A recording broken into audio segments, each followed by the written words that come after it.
Salem Aerial. For aerial photos, videos, mapping, and inspections, visit SalemAerial.com. You are bearing witness with Salem News Journal. With our current state of the world today, people are fed up. Fed up with our government officials, both elected and unelected, that are doing everything they can to destroy this country. Fed up with corporations that lie to us, steal from us, and censor us. Fed up with so-called journalists that do those things as well. Many of us, however, are lost in frustration because we don't know what to do. This man and the people working with him have a plan, and they are working it. I don't know if any of what he is trying is possible to pull off, but he's doing something. Listen to what he has to say, then you decide. So let's meet him. My name is Ron Vrooman. I'm with the Oregon Statewide Jural Assembly. Okay, Ron, and I think today we'll just let you kind of take over and just present your case to the folks. Thank you, Jerry. I appreciate the opportunity. Okay. Several years ago, we assembled, and that's under the First Amendment. And then we notified the DOJ and the U.S. Marshals and the FBI and Kate Brown and her whole gang in Salem. And they knew that we had assembled, and we named ourselves. When you say assembled, elaborate a little bit on that. Well, the You'd First assembled Amendment... this court? No, the First Amendment says freedom of speech, and the government will not form a religion for the government. Yep. And the people have a right to assemble. Yep. Okay. We assembled. Okay, I understand now.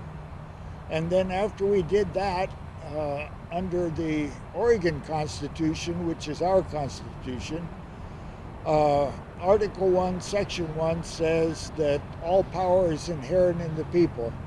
If Richard would hear, he would tell you word for word, because he memorized. He says to me stuff like, Ron, did you read it? And I said, yeah. He says, well, then why didn't you remember it?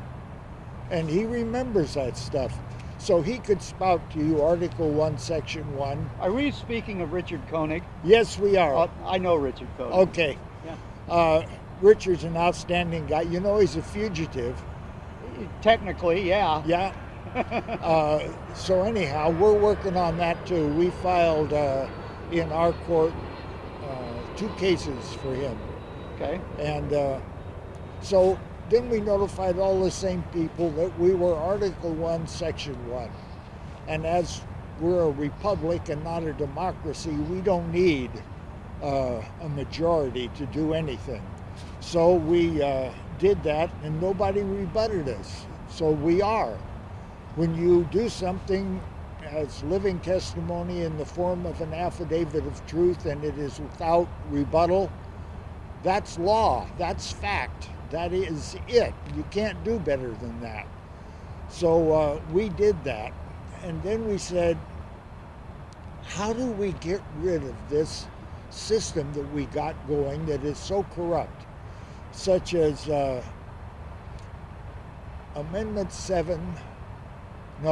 Article 7 amended in the Oregon Constitution was placed in the Constitution in 1910 by a guy named Frank Benson, who was Secretary of State and Governor at the same time, which is a constitutional impossibility, but he did it. And what it did was it rewrote Article 7 original and put it into amended.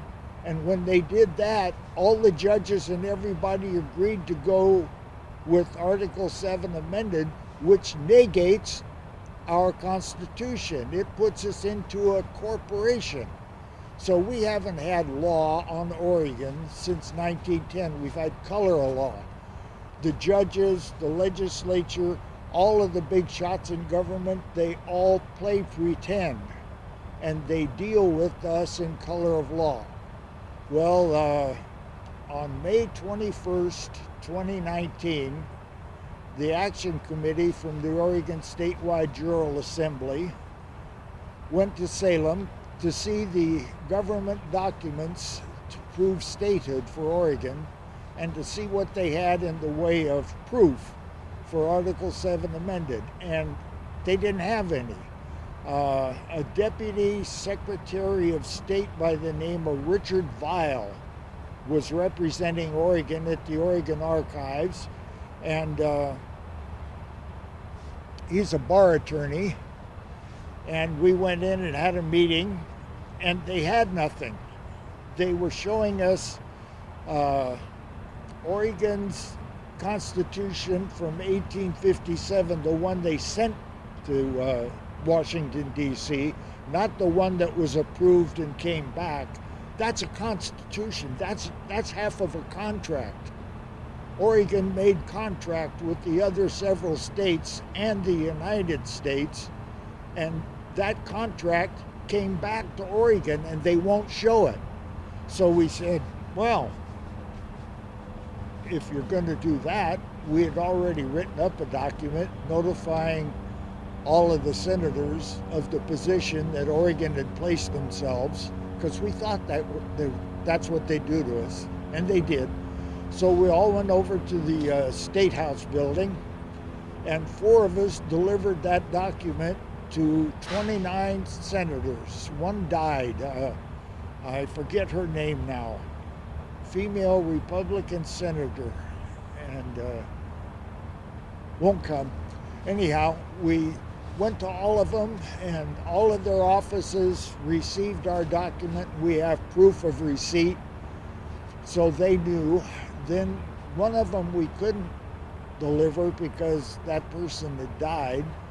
So we took that over to the office of the Secretary of State, which is in the same building, and served that document to the Secretary of State's office.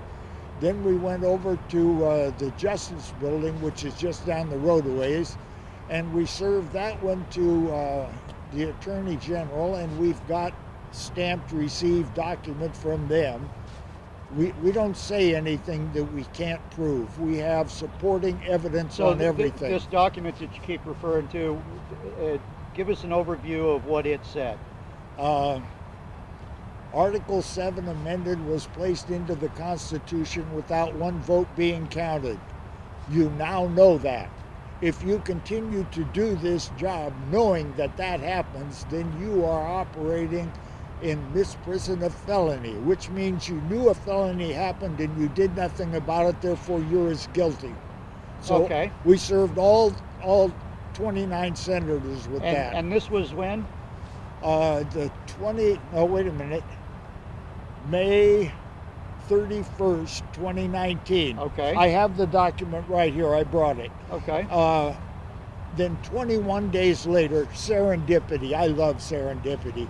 21 days later, I see that the truckers and the farmers decided to descend upon Salem with their tractors and their trucks to raise hell about the carbon tax. And so that was the 21st day of our document, which made our document valid that day. Okay. So we took it down and we had it recorded in the public recorder in Beaverton. Okay. And notified all of the senators that we did it, that they had defaulted, they were in their job without honor, and we notified them again of that.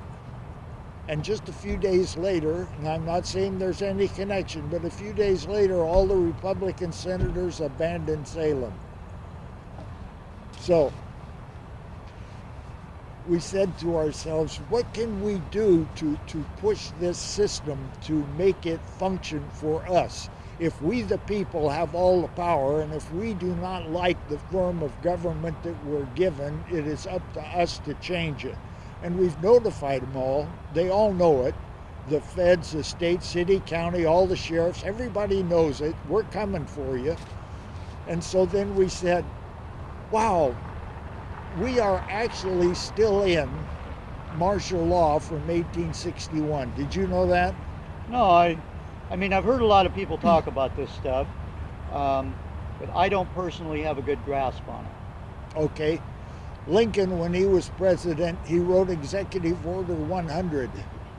He didn't have a legislature because all the South had left and he didn't have a quorum, so he didn't have a lawful legislature. But he told the northern senators and representatives to give me a Congress anyhow, so they gave him one in color of law, not lawful. Pretend. He wrote Executive Order 100. Executive Order 100, he had a colonel named Lieber write him up, how do I run martial law for the country? And Lieber wrote it up and called it Lieber Code. And the Lieber Code went into effect. About this time, a guy named Mulligan and 3 other guys decided that they were going to free some prisoners from the Union's prison camp in Indiana. And so they went to do that, and the feds caught them. The Union soldiers caught them trying to free these Confederate soldiers from prison. And so the military said, we're going to hang you guys. And Indiana said, wait a minute, you're not going to hang any Indiana people under your martial law because you don't have martial law in Indiana. We're not involved in that fight. So it went to the Supreme Court, and the Supreme Court says Ex parte Milligan, that's one of the guys, says that you cannot have martial law on a state, on the land, if there's a civilian court. So there wasn't any civilian court on Oregon. Every court on Oregon's bogus because of Article 7 amended. Okay. That's a judicial act. So every court on Oregon is bogus. Then the federal court downtown, the Marco Hatfield building, that's on Oregon. That's not federal land. It's bogus. It's on Oregon land. Yeah, it's on Oregon land. And the Constitution says if you want forts, ports, armories, or buildings, that you'll get permission from that state's legislature to buy land, and this is how you do it. And they didn't do it. Okay. Okay? So that court is bogus. Therefore, there is no court on Oregon that is bogus. So we said, well, hell, let's make our own court.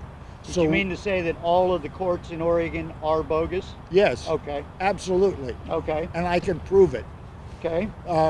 They all took an oath, and you can go to the archives and pull the oaths and read them, and everyone took an oath to Article 7 amended.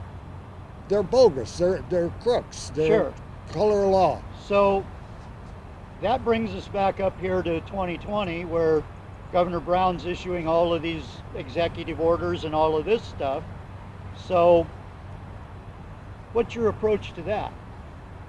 Well, we formed a civilian court. We got the rules and regulations, and we did it. We know what it is. It's all written down. We did it. We got the seal and did all the stuff, and we notified everybody, all the same people, this is what we're doing. And they said nothing. So they didn't object? They acquiesced again. So we wrote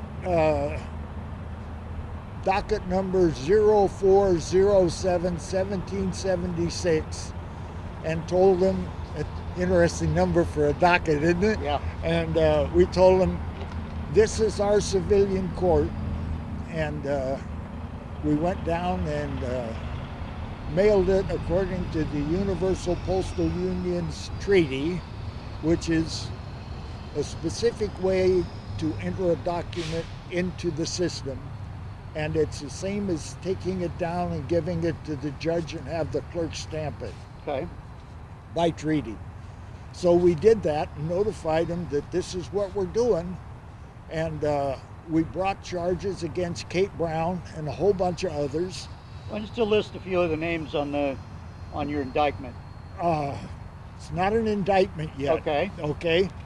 We demanded that Kate Brown, Suzanne Bonamici, Ron Wyden, and Jeff Merkley, among others, on other documents, there's several other people, Ellen, and all kinds of them. Sure. And we said, you folks need to appear or attend or send your counsel to our court. And they already had our bona fides. Yeah. They didn't object to any of our bona fides, so come to our court and give us your reasons why you are doing these things. Respond to our charges. Exactly. Okay. They're not charges yet, though. Okay. And if you don't come, then we're going to use this document as testimony in the form of an affidavit of truth that you acquiesce to, and we're going to use this document with our grand jury. Now, to get a grand jury, there's another thing you have to do. We got the court, so now we have to have a grand jury.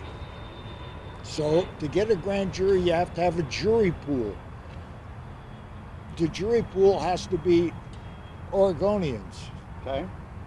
They can't be U.S. citizens. U.S. citizens are something entirely different. Yep. U.S. citizens are people that work for the U.S. government, like Department of Justice, FBI, Marine Corps, Air Force. They're all U.S. citizens. So you're looking for Oregon citizens. Oregonians. Oregonians. Okay, free men and women, not necessarily citizens. They are probably Oregon state nationals from when Oregon went from being a territory to becoming a nation state among all the other several nation states within the United States. And the United States is the name of the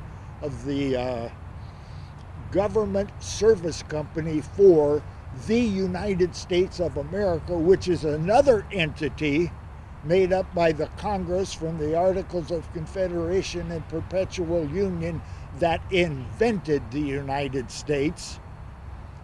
The creator is not subject to the created. So they flipped it. World War II really flipped it. They said that the United States is the governing body, and the city of Portland is a subdivision of the county of Multnomah, is a subdivision of the state of Oregon, is a subdivision of the United States, and that's true if you're talking color of law. That's what they're dealing with since 1861 for the United States and since 1910 for Oregon. We're dealing with government. Government is not incorporated. If you incorporate your government, you become subservient to whoever incorporated you. How can you be sovereign? So, where are we today with your actions against Oregon's government officials? Sounds like you're trying to gather a jury pool. Oh, we are. Okay. Every time that we can go someplace where there's going to be a large gathering of free men and women, we try to be there. If it's within 100 miles of Beaverton or Portland or that area, we go. Sign people up. Yes. Okay, so you've got a particular number. I know you told me the other day. 45. Okay. And I'm not going to ask you where you're at in that number. You explained to me why you don't want to mislead people with that. But when you get that number, what's the next step? Well, you call the jury pool together, and if you call 45 people together, how many are going to show up? Okay. You know, but let's say that... what's the minimum number of people you need to convene are we calling this a grand jury? Yep. What's the minimum number of people you need in your civilian court to convene a grand jury? The smallest number I've heard of is 19. Okay. 25 is a standard number. Okay. For a grand jury. So you're looking for 45 so you can be assured that at any given day you can assemble 25 of those grand juries. Exactly. Okay. You've seen flash mobs? Sure. Okay. Well, look at this as a flash mob. Okay. We can press a button and 45 people pick up the phone and say yes. Okay. Well, let's keep moving along. So you, at the point that you have your 45 jurors and you've got all of your procedures with them established, what's the next step in the process towards our government officials? All of these documents that we've sent out, like to Bonamici and Kate Brown and Ellen and Wyden. all of them, yes, all of these people have been served, and they refuse to attend or appear or send counsel. Okay. Not all of them. Bonamici sent a letter. The U.S. Postal Service sent a letter. So they responded. They're not in total disregard, but they didn't get the job done. Okay. So we take all those documents, they've all been acquiesced to and defaulted. So I go down, or Bill or somebody goes down with all of these documents to the grand jury, and you read it. And you say blah, blah, blah, You present blah, blah. it to the grand jury. Yes, and here is evidence that these people are guilty because they admitted to it. We would like to have a true bill to take this to a court. And that would be where the indictment would happen, correct? No. Okay. We give a true bill to an Amendment 7 court. Okay. Common law court of record. Now we've gotten to a courtroom, a jury. There is no judge in a jury trial of peers. Okay. The judge can't even be in the same room with them. And if you read Amendment 7, it says, in any case of more than $20, judges Yep. get to decide cases less than $20. Juries decide cases over $20. So we take. Well, at least we have as citizens, we have the right to request a jury. No, we don't request. You don't request. We demand. Okay. Did you see those guys walking down the street in Virginia?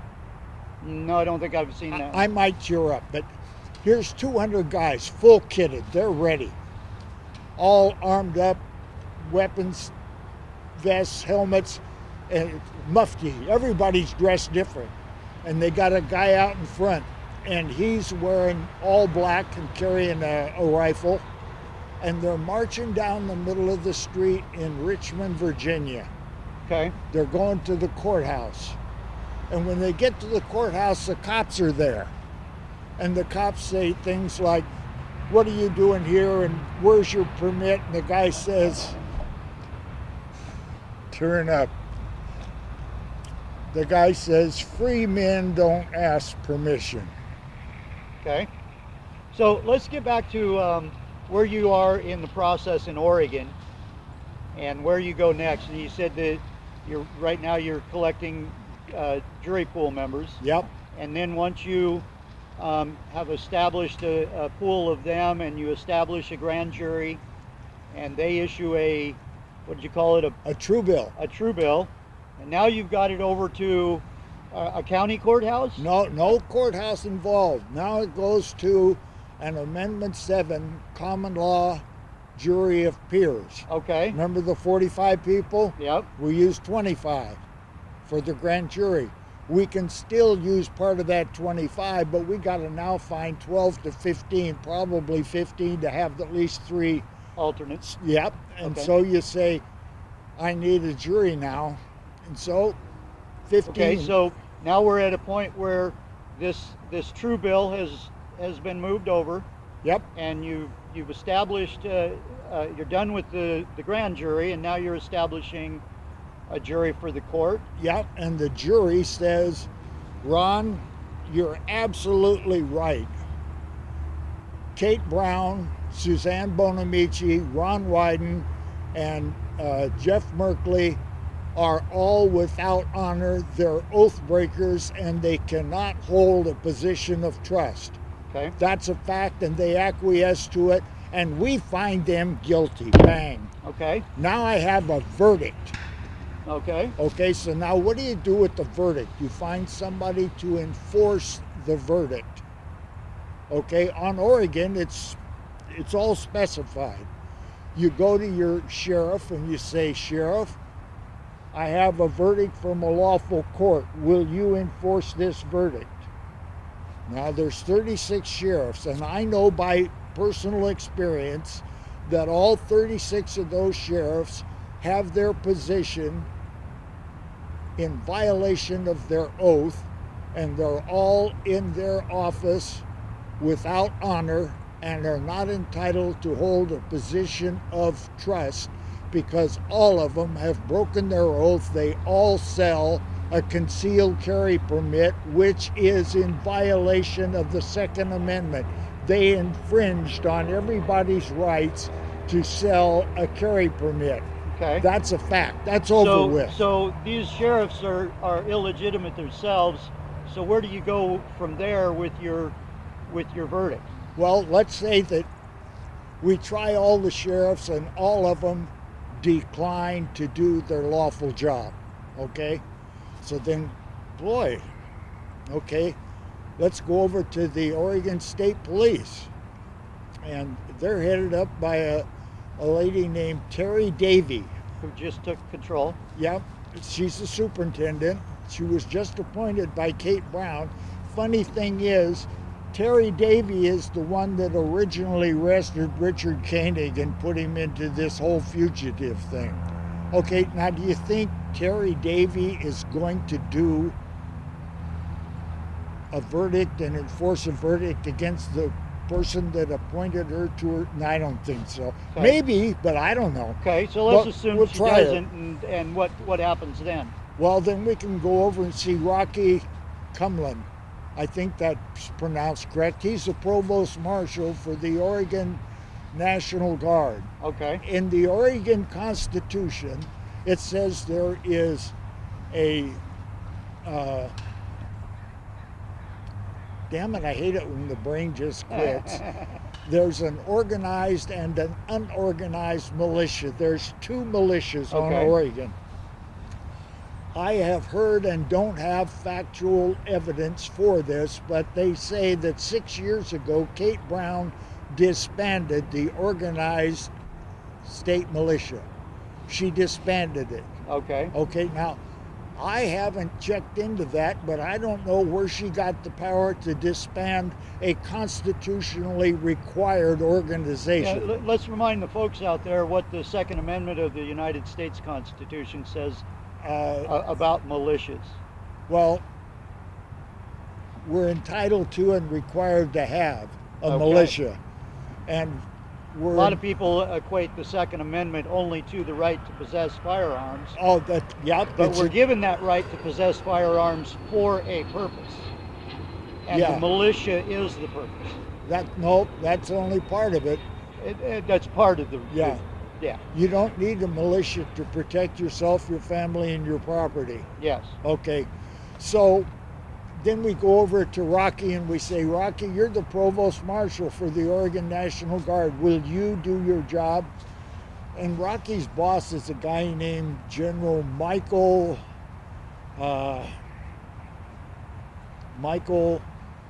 his name may come. He's the commander of Oregon National Guard. Yeah, Okay, also appointed by Kate Brown. yeah. So then we say, hey, Mike, you're going to tell Rocky to do his job? Rocky's a major. And the general will say whatever he says. But let's say that they don't. Okay, Okay? So now we go downtown and say to the marshal, there's the marshal downtown, his name is Russell Berger. would that be the U.S. Marshal? Yep, Okay, for Oregon. Russell Berger, former sheriff of Oregon. He's also a defendant in this group here. Okay. Because he and Billy J.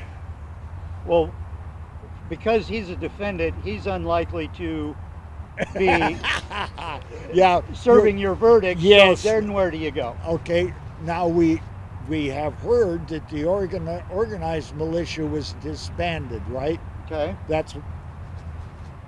We've heard that. That's yet to be determined. Okay. Yes. But that still leaves the unorganized militia. Okay. Okay. And the Oregon unorganized militia, and I'll have to look it up, but I won't right now. I think it's 18 to 60 or 18 to 45, whatever it is, all men. Well, that's all people. Yeah. So Mankind. yes. Okay. So everybody between 18 and 60 that is Are an eligible- Oregonian. Are eligible for the militia? Yes. Okay. So then I'll take it to the unorganized militia. Now, I talked to a guy. I know the commander of the California militia, and I know his chief counsel. And so I met a guy in, where the hell was that we were? Silverton. Okay. At every place I go, I say, I'm looking for the unorganized militia. And I've been looking for 6 years for these guys.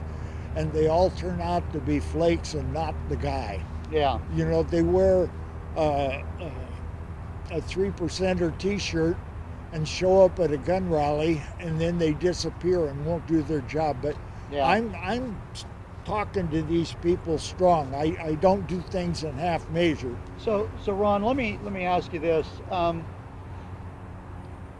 Ultimately, do you believe that there will be any success in this? And if so, what will be that success? Absolutely. We will return Oregon to a constitutional Republican form of government, period. And that is the ultimate goal right there. Absolutely. Okay. And we're going to do it lawfully, and we're going to do it as soon as we possibly can. Okay. So if anybody's seeing this and thinks they're an Oregonian, and they have two people that'll swear they're an Oregonian, and they can give me a document, provide the document, I'll give you one to fill out. When we get 45 people on Oregon for our jury pool, we will take the next step. And move forward. And we're close. Okay. So if anybody's interested in joining your movement, contacting you about your movement, where can they go? www.orsja, which stands for Oregon Statewide Jural Assembly.org. Okay. orsja.org. And that's brand new, but it's got links on it that'll take you to Facebook, which I don't do, and it'll take you to YouTube, which I do. Okay. And on YouTube, we're known as Oregon Statewide Jural Assembly, and we've got several videos up on that. Okay. And we're doing the best we possibly can to lawfully do this, just like it says in Article 1, Section 1. You guys are just using the Constitution of Oregon and the United States to... Absolutely. Okay. And we're doing it in your face, Department of Justice, in your face, FBI, Marshals, Kate Brown, When Ellen. you say in your face, in other words, you're not hiding. No. You're not doing this in back rooms and smoke-filled alleys. And... We go down, we used to. We would go down at least once a week to 1000 Southwest 3rd Street and meet with a deputy attorney for Oregon named Seth Urim. I like him. He's a personable person. I deal with him. Okay. And we would meet with him and raise hell with him and the marshals and provide them with paper. We file documents. We don't talk. Yeah. If somebody says okay, here, we went into the 7-Eleven the other day after Silverton. When was that? A week and a half ago? About that, yeah. And I go in without a mask, and the 7-Eleven guy says, you gotta have a mask on. Yeah, but I have a card that says, he says, I don't care about cards. If you want to be in here without a mask, you need a court order. Well, hell, I got a court. So I went out, got in the car, Bill and Ray and Tanya, and we went back to Portland. We called up everybody. We got the court together. We got online. We used Skype. We made the document up. We had the document printed. It's a card, and I think you've seen it. I believe so, yeah. I'll give you one. I'll sign it and seal it and stamp it and everything right here. Okay. And that card says that you have unalienable rights. And those unalienable rights do not include wearing a mask or getting a vaccination or any of the other stuff that they're trying to make us do. And you know it, and this card attests to the fact, and this card is a court order from our court, which is a lawful court, the only lawful court on Oregon. And I signed it as clerk for the court. We seal it. I got the seal right here. And we do our very best. And you have a document, it's a court order that says, I don't wear no mask. Now, what if they refuse to accept it? Can't help you there. Yeah, we all do need to remember that businesses are not government, and they're private property, and they can impose any restrictions they want. No. If you choose to have a business and do business with the general public, then you have gone into a contract with the general public, and you will treat us all as Americans and Oregonians, regardless of race, creed, color, sex, or national origin. Is that correct? And that would probably include whether you politically agree or disagree with Kate Brown. Exactly. Okay. Doesn't make any difference. You don't have to wear a mask if you're in Oregon. If you're a U.S. citizen, I can't help you. Okay. Well, just to wrap it up, what message would you like to send to the folks today? Please contact me, ronvrooman38@gmail.com. I won't give you my phone number, but if you email me, I'll give it to you. Go to our website, go to our YouTube. I need you folks to line up. I think Sunday we're going to Sandy.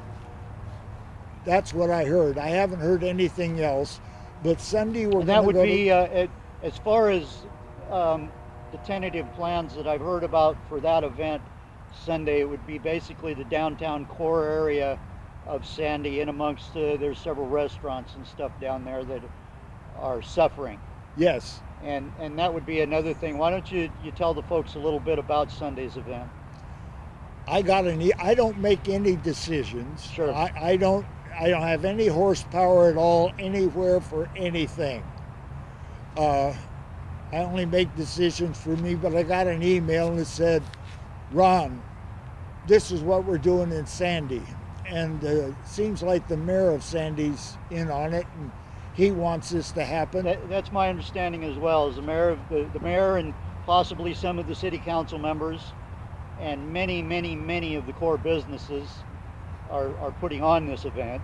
Yes. It's my understanding the event will rally at the Capitol in Salem Sunday morning, and then convoy over to Sandy, where the rest of the day's activities will take place. I think we're going to go to Sandy. Bill, are we going to go to Sandy? I don't know anything about going anywhere else, but it could happen. I don't know. Yeah. But when we get to Sandy, we'll set up, and we will give our cards that are court orders, signed, sealed, delivered, and to anybody that wishes to use their unalienable rights and to not abide by Kate Brown's unlawful executive orders. Okay. And what it does is, if you walk into a guy's store, and to keep his business license and not get in trouble, he probably has to do certain things. And if you serve food or liquor, and chiropractors, doctors, dentists, they all have all of these rules they have to abide by that they agreed to with the state. So if you have a business and you say, I abide by what the state says, and I'm supposed to have all of my people that come in here wear a mask, and somebody comes in with a court order that says they don't have to wear a mask, well then what the hell am I going to do?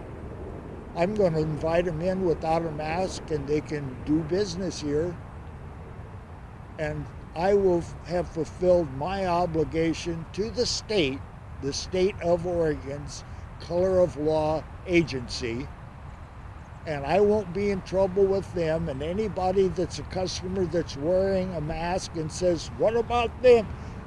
They've got a court order, and we have a lawful court. Okay. To wrap it up, you've spoke many times about Oregon Constitution, Article 1, Section 1, and you told us about part of it, about how all of the powers belong with the people, but it says a couple of other things. Yeah, you can change the form of government whenever you want. It also says you can abolish the government and change it.